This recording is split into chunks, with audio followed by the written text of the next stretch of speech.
Hi everyone, Jeanette here with Vivo Vintage Designs. Thank you for joining me for today's video. Just a reminder to please like, comment, and subscribe. And if you'd like to know more about the products that you see in this video, you can check the description box where I will have them listed along with their links. So, getting to today's video, and I thought that instead of painting, I would share with you some of my favorite pieces, not just alcohol ink, but my watercolor and my floral illustrations. So if you do see something that you're interested in learning, let me know in the comments below, and perhaps I can do a tutorial to show you how it was done. So first we're going to start with alcohol ink. This is a portrait that I did of my daughter, that turned out so well. I framed it and gave it to her. This is just a print of it, and it was probably one of my most realistic portraits that I've done. I have a few hanging on my wall, but they're black and white, and they were done with acrylic paint or Posca pens, my children and my mother. So that's one of my favorites. And this one here is a robin. And this was done using a dry palette. And for those of you who don't know what a dry palette is, I'll put the link for my dry palette video in the description box below. It explains what a dry palette is, how to create one, and how to use it. So this one was done, the background was done, but just putting down ink. But the bird itself and the branch were done with a paintbrush and a dry palette. And it was amazing to me because this was the first realistic bird that I ever painted with a dry palette. And it was amazing to me, the detail that I was able to get. Let me bring him closer so that you can see. It's amazing.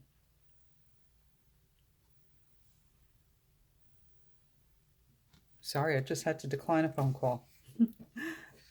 It always rings when I'm making a video. So this was a hummingbird that I painted again with the dry palette. I'd never painted birds before, and I was challenged to paint a bird. So I did this cute little hummingbird, but it was very cartoonish. And then I wanted to see if I could do something more realistic. So this was the first, I think this may have been the first or second bird I painted, but I was able to get a lot of good detail in this one also using the dry palette. And I'm always doing portraits for everyone else, of everyone else as well. And I decided to do a fun portrait of myself. And I had this hanging in my bathroom, and everybody told me it was creepy. So I had to take it down. Of course, it was the boys who thought it was creepy to have my face in the bathroom.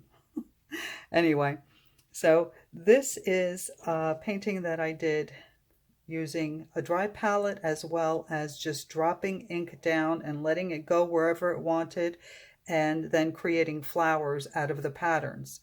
So the background was done by dropping ink and spraying it with some alcohol to get this pebbly effect.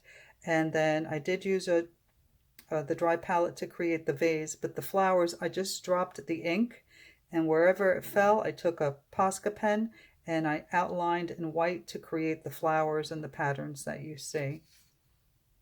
So I'll bring this a little bit closer so you can see the detail. But I love how bright it is.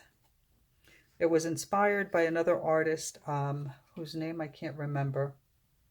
I want to say Yaki Artist, Y-A-K-I. Anyway, she did a beautiful painting similar to this, and I had to give it a try. And this painting here, you can tell I like florals and I like vases, and this was not supposed to be tulips. And it got away from me, and I realized that they looked like tulips, so I went with it. And again, this is one of my favorites, and this was done with a dry palette as well. Here's another bright and fun one. This was done by just dropping the ink, except for like these little flowers here. I did use a brush to create those, but the rest of it was just dropping down ink and then trying to find a pattern and creating some flowers. The vase was done using the dry palette, but there's a lot of detail in there, and this was a lot of fun to do. I only have prints of these that I'm showing you because the rest of the originals sold. So all I have left are these prints. This was another one. I'm not even sure if flowers this color that look like daisies exist, but it's what I saw in my head, and I went with it. And this was created with a dry palette as well. And you see there's nice shading in there. There's a lot you can do with a dry palette. And this was the first one that I did using the dry palette, and it was the start of it all for me. This is one of my favorites as well. Okay, so let's move on to some watercolor. I'll show you the painting I just finished. It's still on the board. I just finished this painting. I saw a picture on Google, and it resembled my fiance's dog Ciara so much that I had to paint it for him. And this is his Valentine's Day gift. So I think I finished it today. I'm not sure if I want to add anything else. I need to look at it for a little bit longer. But this was quite a challenge because the painting that I saw was not done in watercolor. I believe it was done in acrylic. So trying to replicate it in watercolor was not an easy task. It did take me a few days, but I enjoyed doing it, and I think it looks just like his dog, Ciara. Okay, that's that one. And this is one that I did.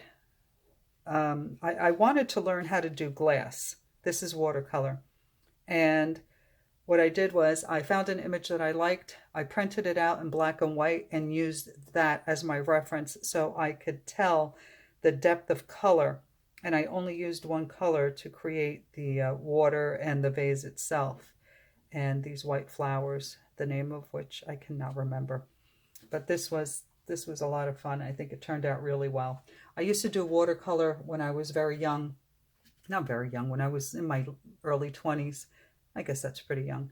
And then I had children, so I had to put the watercolors aside, and now they're grown, so I'm finally back to it. So let's see. So this is a rose that I did in watercolor, and this turned out really well for my first time trying it.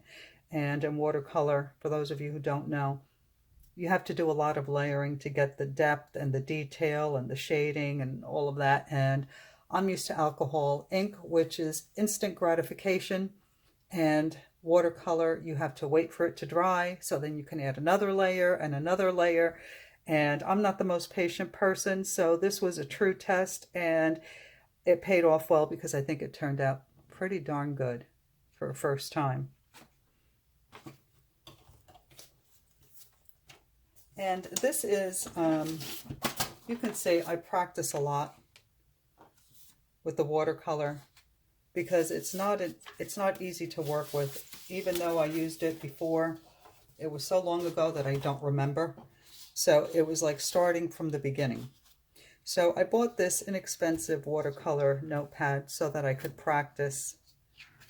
And these are some of my doodles, floral doodles. I come back to these and use them as reference for when I make cards or bookmarks and such.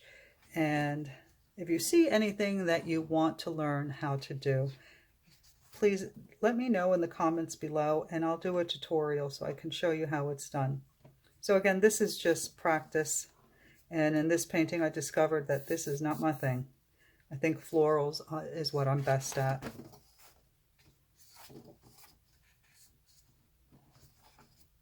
These are for my daughter. I did a cup of coffee, tea, and a latte. But the one with the tea I wasn't so crazy about, so I redid it. I'll show you that in a moment. So I think this turned out pretty good. The foam looks real. I did a tutorial on how to create this painting in alcohol ink. So if you're interested, take a look at that. I'll add that to the description box below as well. So this is the cup of tea that I did, and I wasn't crazy about this part here. So I made another one. I'll show you that in a minute. This is the Latte, which I think turned out fantastic. I was really proud of this one, considering that I'd never done anything like that before. And this is just, I was trying to practice glass, how to do glass in watercolor. So this was just some practice. This one didn't turn out so well. I mean, it's not bad, but it didn't turn out the way I wanted. The florals are okay, though. This is the cup of tea that I ended up painting to replace the first one. And I like the way this one turned out much better. Let me know what you think. Number 1 or number 2? Just messing around. Again, trying to get the glass thing. And this is a poppy that I painted. And this was my first try at doing something realistic, a realistic watercolor painting.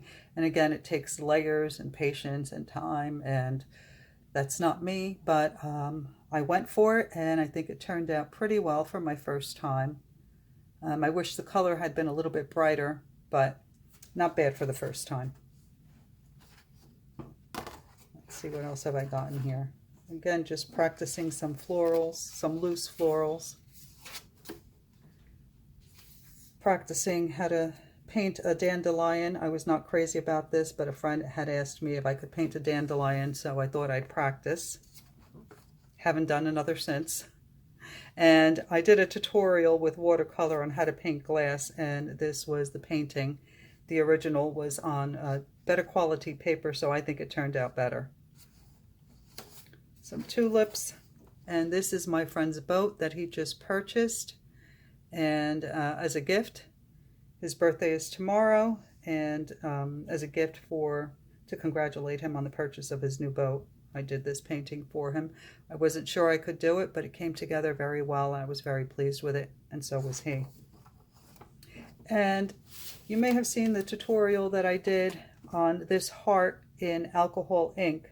Then I did it in watercolor, and I have to say that both of them turned out really well. It's so pretty.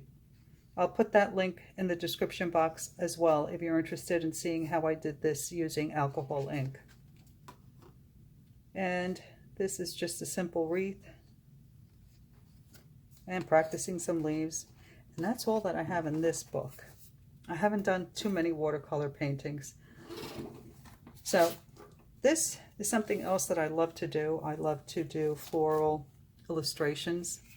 And this little notebook I keep in my nightstand, and when I can't sleep or I can't find anything interesting to watch on TV, this is what I do.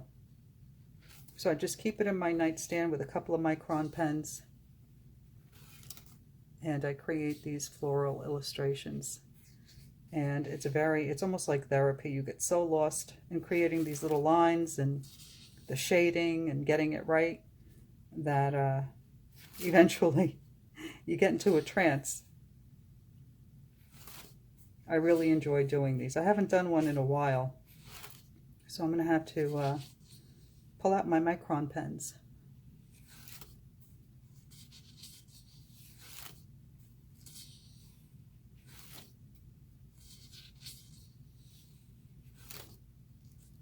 I have to be honest, I don't even know what half of these flowers are.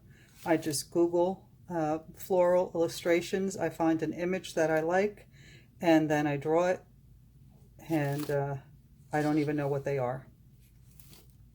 I think this is a magnolia. And this feather, I'd never done anything like this, but I wanted to try it. I didn't have an image or anything. I just went from my head, and it turned out so well. And it was actually so much easier than I thought it would be. This was a lot of fun to do. And I like even the little pieces of feather down here. Turned out so well. A little hibiscus. Some cherries. My leaf didn't turn out too well, but the cherries turned out well. And is this echinacea? I don't know. If you know what any of these flowers are, let me know in the comments. And that's it. Well, I hope you enjoyed seeing my art and some of my favorite pieces and the other mediums that I enjoy using. If there's anything you saw that you might be interested in wanting to learn to draw or create, let me know in the comments. So thank you so much for watching. Please don't forget to like, comment, and subscribe, and I'll see you in the next video. Have a good day. Bye.